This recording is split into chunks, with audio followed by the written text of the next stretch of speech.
right, Mount Home Junior High. Here we go. This is Coach D, man. I'm back. I want to just jump right into this thing. Question: do you have a wife and maybe children? Do you have a wife and maybe children? Let me think about it. Yes, I do, man. I have a wife. She's been my wife for almost 25 years, man. 25 years, high school sweethearts. We met as juniors in high school, got engaged during our high school graduation. We were in the same class.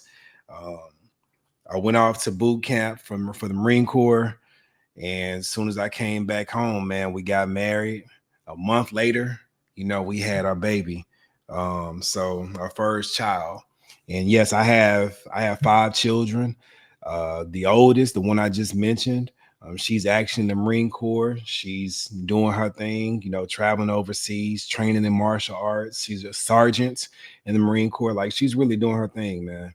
My son, that's right under her. He just graduated at TCU, and he's looking to become a strength and conditioning coach, at one of the high schools. And he's doing good.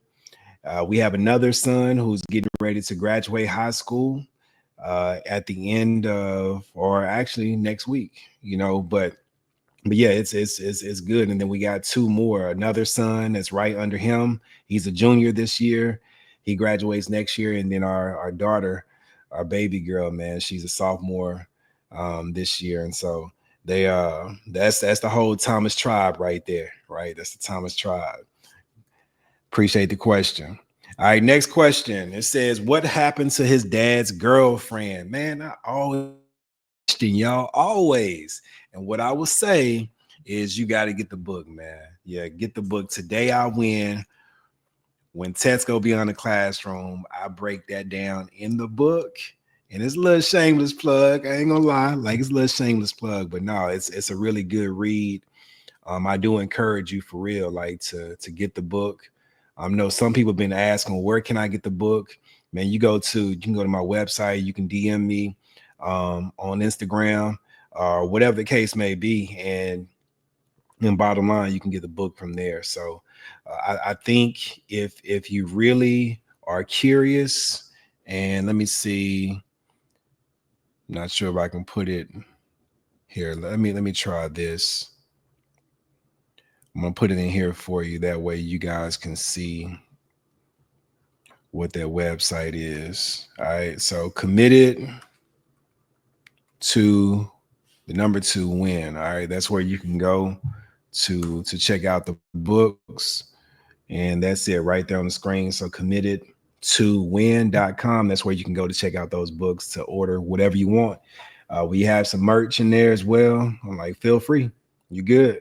Right. The and then of course we'll talk to Mr. Kuntz to see, what can we do, to put some books, in the school, for you guys. We'll see. I mean, I can't make any promises, right? But we'll see. All right, let's get to the next one. For this question, how did you get through pain if your parents were not there? I told you guys, listen to me. The way that I got through it, it wasn't by myself. It wasn't. So although my parents weren't there were other people there in my life that helped me, starting with my substitute teacher in 7th grade. She helped me to start to transform my mindset, my belief that, what, man, I really do win as long as I don't quit, that I am a winner, but I had to make the choice every single day that I was going to win, no matter how hard things were. I had to make the choice, what, I'm not going to quit. Now, did I quit? Man, there are plenty of times where I took the towel, I threw in the towel. I was like, man, I'm done. But then I said, nah, I can't do it. And so I picked the towel right back up. I'm like, nah, never mind. I'm just playing. Like I'm in this. I'm not gonna quit, because I knew, one, my little Quincy was counting on me. As I told you, you have a little Quincy. That was something that helped me. But the other thing that helped me was, along the way, there were certain people that came into my life. I mentioned my wife, how she was my girlfriend back then. She was one of those people that came into my life and really, really helped me to not quit. Like, she was that one to help me to really get stuff off my chest. I remember one time we chilling at her house, and bottom line, man, We got to talking, and next thing you know, one tear fell. And once that tear had fallen, it's like, man, this whole, like, I don't know, this whole just big thing of emotions just exploded inside of me. Like I found myself just boohooing, like snot dripping, all this kind of stuff. And I'm like, man, she about to judge me. You know what I mean? She about to think I ain't no real man, whatever. And long story short, she reached around me, put her arm around me. She pulled my head in, laid it on her shoulder, and she let me get it out, man. She let me vent.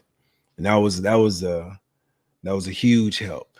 And those are the kind of people you want, man. If I can be just 100 with you, like you really want those type of people that not gonna judge you when you're going through the worst. They're the type of people like, man, now get it out, bro. Now get it out, sis. Like whatever. Like you want those type of people in your life that wants to see you do well. So much so they're willing to be with you during the ugly times. They're willing to be with you during the struggle, during the dark times. They're willing to be there. And so that's what happened for me. And of course, I had some teachers, coaches, people like that, counselors that were there that looked out for me.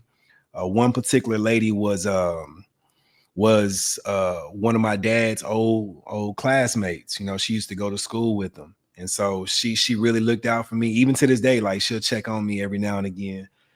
But my grandparents, my dad's parents, man, they took us in. They didn't have to. They could have been like, no, you know what? We done raised our kids. We too old for this. We're not trying to raise no more kids.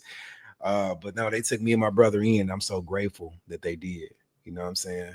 But yeah, that's how I got through the pain. With my parents not being there, it's having other people to lean on, And then the last part is really getting to a place where I began to forgive. Because some of the things that I had went through, I was blaming me. I had to forgive me, like D, like it's okay, man. Like it happened. There's nothing you can do to change it. Forgive you. Like don't put that on you like that. I had to forgive the woman that actually killed my dad, and that took some time. I had to forgive my mom, I had to forgive my dad, for putting us in that type of situation. So it's just a lot of different people I found myself having to forgive. But once I got to that place where I can forgive, that's where the healing really began to happen. Right. So hopefully that answered your question and hopefully it helped. Great question. So where can I buy your books and shirts? I already told you guys. You just go right there to committedtowin.com and you go to resources, and that's where you'll find them. So resources is the tab you want to go to there. Let's see. Are you going to be posting a video of you at our school on YouTube? Yeah, for sure. We definitely will get that posted. I'm aiming probably for next week, maybe. It's when we should have that video up. But yeah, for sure, we'll get that posted. It won't be the full video necessarily. It's going to be more of a highlight reel, where it's showing some things, some interaction with you guys. But yeah, for sure, we're going to post that. Next question. I want motivation to do better, but I have been being lazy. I would like some advice. Man, let me say this. You have two types of motivations. The first type is intrinsic. So that's the internal motivation. Like I want to do good because it's gonna make me feel better. I want to do good because I believe I can do it and it's gonna be fulfilling. When I do better, it's internal. Like I'm not trying to get recognition or anything. On the flip side, there's a external type of motivation called extrinsic motivation, and this type is driven by things that are on the outside. So maybe it is I get recognized, maybe it is I get some type of award, maybe people start really liking me and I'm getting more subscribers or followers or likes or comments. Like maybe that's what it is. Maybe I'm gonna get this new game system, this new car, or whatever the case is. That's all extrinsic motivation. For me, what I found is the motivation that keeps you going is the internal motivation. You got to want it for you, but you got to want it for the right reasons. The reason why I didn't want to quit is because I wanted to make sure I had honored my word with Quincy. Like that was an internal motivation for me. And every time I looked at Quincy, it was a reminder, now you said you wanted to be there for him. So make the moves as beneficial, not just for you, DJ, but also for your little brother Quincy. That was internal for me. Find that internal motivation, because laziness isn't really the problem. It's like, do I really want to do it? That's the issue. And you have to determine, do you really want to do it? And if you do really want to do it, don't make excuses. Now, sometimes when we lack the internal motivation, that's where the external motivation helps. Okay, well, I can get more time on my game, or I can get a new game system, or, people may like me, or I may get somebody to say, great job. And I need to hear that from somebody. That'll get you going, but that won't keep you going. It's the internal motivation that's going to keep you going. Hopefully that makes sense, because I really want you to understand that piece. It's not a lazy problem that you have. It's a desire problem. Do I really desire this thing? That's all that boils down to. All right. So that's the advice I got for you. And then let me go with this question right here. Should I do fall football next year? I have played fall football for 2 years now, and I don't know if I should keep doing it. Man, do you love it? Again, going back to the internal motivation. Do you love it? Like, is that something that makes you come alive? If it is, go for it. Or is that something that helps keep you in line? Like, man, when I'm in football, like, I'm more disciplined, I'm more focused. I'm not really paying attention to all these distractions. I'm not getting caught up doing some knucklehead stuff. Cool. If that's the case, man, stay in football.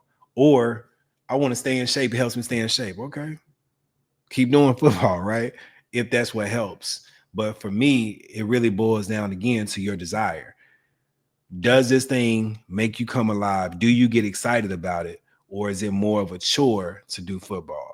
If it's more of a chore, it's not really adding any benefits, then maybe you want to think about not doing that for sure. For sure. And I think the last thing I would say to that is think about your future. Is that something you plan on doing in the future? If so, then you definitely want to stay in football. Right. Okay, cool. I think right there, I think that's going to be good for this week. And we'll post questions to the other answers to the other questions that are posted for the next video. But y'all stay tuned, man. Stay locked in. If you haven't done so already, I'll say definitely follow me on YouTube. Like, subscribe to my YouTube channel, and that way you'll be able to see these videos post when they post. So even I know you guys getting ready to get out of school, you'll still be able to watch these videos and hopefully be encouraged by it. So you can see it right there. It's the number 1, Darryl W Thomas. That's where you can find me. Just type that in YouTube, type that in Instagram. Let's connect. Until next time, remember what I told you. You are a winner. Listen to me. You are a winner. But winning is a choice. So whatever you do not quit. This Coach D. I'm out.